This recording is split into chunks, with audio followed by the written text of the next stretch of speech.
Hey readers, I can't even, I just need a second. Okay, I think I'm ready. I'm so impressed with what you've been doing in reading. The amount of hard work you have put in is incredible, and I cannot wait to see what you do with response to reading today. It's going to be incredible. It's going to take place over 2 days. So the first day, you're really going to be doing some planning, and then the second day, you're going to be putting all of that planning together to create a response to reading. And I'm excited about it because it's going to be all about imagery and the amazing work we've been doing with poetry. So I want you to listen carefully and then go ahead and get started because you are going to have some amazing thinking, and I know it. So, in our mini lesson earlier this week, we talked a lot about imagery. And as you remember, I'm sure, poets use words to create imagery, and imagery allows the reader to see, hear, or feel different things. And as we looked at 3 different poems, you were so smart. You thought about the different words that authors were using and thought about how it made you see things, hear things, and feel things. So together we were able to come up with a chart that looked something like this. We read the Caribbean flamingo, we read fan, we read crescent, and we looked for really specific words that helped us see, hear, or feel something. And once we did that, we went ahead and talked about what those words helped us feel and what the poet did to create that imagery. So I'm going to have you plan in a chart today using any poem you would like. These 3 poems were kind of forced on you because we did them during mini lesson, but now you get to own your learning. You get to pick a poem that's important to you and decide what words helped you feel, see, or hear. So here's the directions. You're going to choose any poem, literally any poem. Now, one thing I would say is that not all poems have imagery, so you'll definitely want to look through all the different poems that are out there and choose one that makes you feel, hear, or see something. So like just any old poem probably won't work. So just make sure you're choosing a poem that has some sort of imagery. That's really the only criteria for choosing a poem. And remember our definition of poetry. It's got to have line breaks, it's got to have white space, it's got to be short, telling us about a topic in a fun and exciting way. You're going to create a chart in your reader's notebook, and I'll show you that chart in just a second. And then you're going to complete that chart using the words the poet includes. So here is what the chart looks like. If you want to pause this video, or you can wait till the end, make this chart in your reader's notebook. The very top's going to say, poets use imagery to make you see, hear, and feel.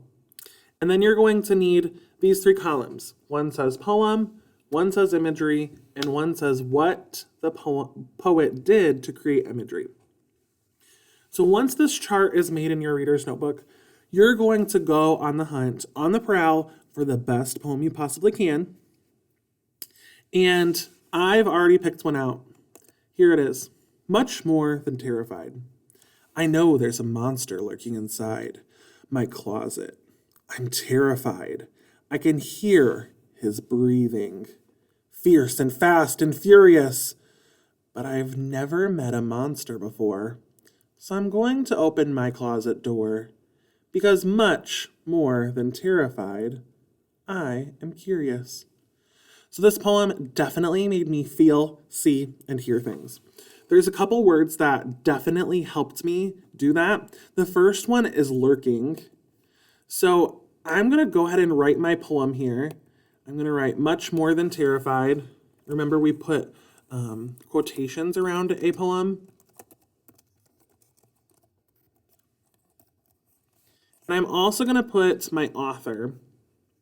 So the author of What Are You Mad About, What Are You Glad About is Judith Viorst.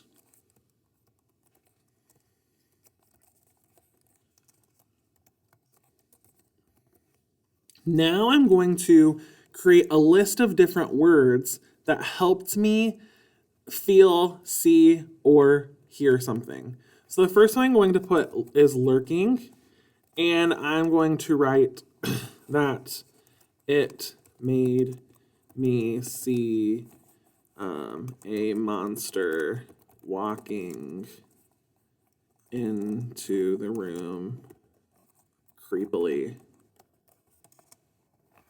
And then another word I noticed, let me get back to that poem, is it was kind of a string of words where there was some alliteration happening. Fierce, fast, and furious.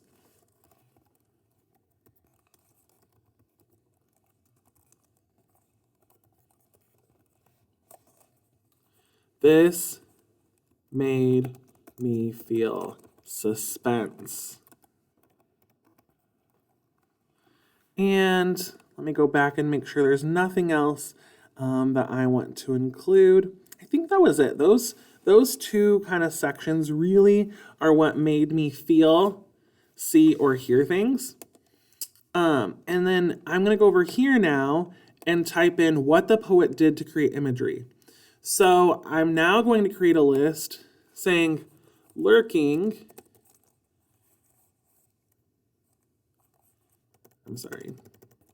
The poet used lurking to help me understand how the monster moved, and the poet used fierce, fast, and furious to make me scared.